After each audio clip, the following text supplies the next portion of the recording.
लाखों करोड़ों का जहेज़ का सामान बारात फिर वापस। वजह जानकर आप भी लड़के वालों के ऊपर जो है वो लानतें बरसाएंगे, थू थू करेंगे। अस्सलाम वालेकुम वरहमतुल्लाहि वबरकातुहू। नाजरीन, बाबा जी कहते हैं कि मेरा एक शादी के ऊपर जाना हुआ जो एक बहुत बड़ा सियासतदान और सरमाएदार, उसकी बेटी की शादी थी जो बहुत बड़ी जायदाद की अकलौती वारिस थी। यानी इसका रिश्ता जो है वो एक मुरीद के ख़ानदान के अंदर जो है वो तय होता है। मैं शादी के ऊपर पहुंचा, बारात का जो आने का वक्त है वो भी हो चुका था। हम बारात के इस्तकबाल के लिए खड़े हुए तो लड़की के वालिद ने बारात का बड़े पुरजोश इस्तकबाल किया। बारात को यानी एक पंडाल की तरफ ले गया। बहुत बड़ी पंडाल थी जिसके अंदर 3 किस्म की जो है वो कैटेगरी रखी गई थी। वो पहले नंबर पंडाल के अंदर ले गया जहाँ बारातियों को बिठाकर पानी, कोल्ड ड्रिंक वगैरह जो है वो पिलाई गई। फिर उसके बाद लड़की का वालिद जो है उन्हें पंडाल नंबर 2 के अंदर शिफ्ट करता है कि आ जाएं इधर। तो लड़के वाले कहते हैं जी पहले निकाह कर लें। तो उसका वालिद कहते हैं सब्र करें ज़रा, देखें कि इस पंडाल के अंदर यानी आपकी डिमांड की हर चीज़ जो है वो हमने रखी हुई है, जिसके अंदर ये फूफी की तरफ से डिमांड है, ये मामी की तरफ से है, ये खालू की तरफ से है, ये खाला की तरफ से है, ये ताई की तरफ से, ये ताई की तरफ से, ये कज़नों की तरफ से, हर किसी की डिमांड के ऊपर पर्ची लगी हुई थी। तो लड़के वालों को कहा कि देखो कि चेक करें, तसल्ली करें कि कोई आपकी चीज़ रह तो नहीं गई जो डिमांड के मुताबिक पूरी ना हो। तो उन्होंने कहा नहीं जी पूरी है, तो अब निकाह कर लेते हैं। तो उनका सब्र करो ज़रा।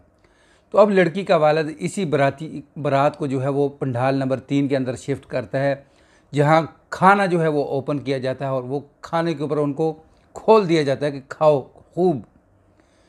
वो खाना खाते हैं। तो दूसरी तरफ जो है लड़की का वालिद यानी अपने ख़ानदान के कुछ लोगों को बुलाता है अपने पास और कहता है देखो कि ये बहुत ही लालची किस्म के लोग हैं, तो मेरा नहीं दिल करता कि मैं अपनी बच्ची को इनके साथ भेजूं। तो ख़ानदान के अंदर जो है वो सलाह मशवरा होता है। फिर उसके बाद यानी उसका कोई भतीजा भांजा होता है, फिर उसको बुलाता है जो कोई सरमाएदार तो नहीं होता, गरीब सा होता है। तो उसको बुलाकर यानी मौलवी साहब को बुलाता है, कहता है कि इसके साथ इसका निकाह पढ़ें। तो मौलवी साहब उसकी तरफ देखते हैं जी कि दूल्हा तो उधर है, कहा कि आप इसके साथ निकाह पढ़ें। निकाह पढ़ा जाता है। तो बराती जो है वो खाना खाकर फारग होते हैं, कहते जी निकाह। तो दूल्हे का वालिद कहता है, दुल्हन का वालिद कहता है कि निकाह हो चुका है। वो दूल्हा कहता है जी मैं तो इधर खाना खा रहा था। तो उसने कहा कि हाँ जी निकाह कर दिया हमने, पर आपके साथ नहीं। यानी अपने उस भतीजे भांजे को सामने बुलाता है, कहता है कि इसके साथ मैंने निकाह कर दिया है, यानी आपकी डिमांड की हर चीज़ हमने पूरी कर दी। सामान जो है वो गाड़ियों के ऊपर ला दो, यहाँ से चुपके से निकल जाओ। नाजरीन, यानी उस बारात को जो है जो लालची किस्म के लोग होते हैं यानी उनको खाली हाथ जो है वो वापस वहाँ से लुटा दिया जाता है।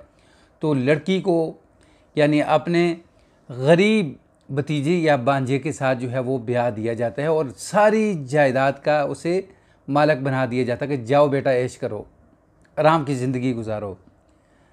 यहाँ आप लड़की के वालिद के लिए कुछ नेक अल्फाज, कुछ अच्छे अल्फाज तो कुछ कह सकते हैं। तो लालची किस्म के लोगों के मुताल्लिक़ भी आप कुछ जो है कमेंट्स के अंदर ज़रूर कह सकते हैं, लेकिन गालम गलोच से परहेज़ करें। वाक़या स्टोरी पसंद आए तो इसको यानी आगे शेयर करें ताकि लालची लोगों को पता चल जाए कि हमारा हशर नशर क्या होता है। अस्सलामु अलैकुम।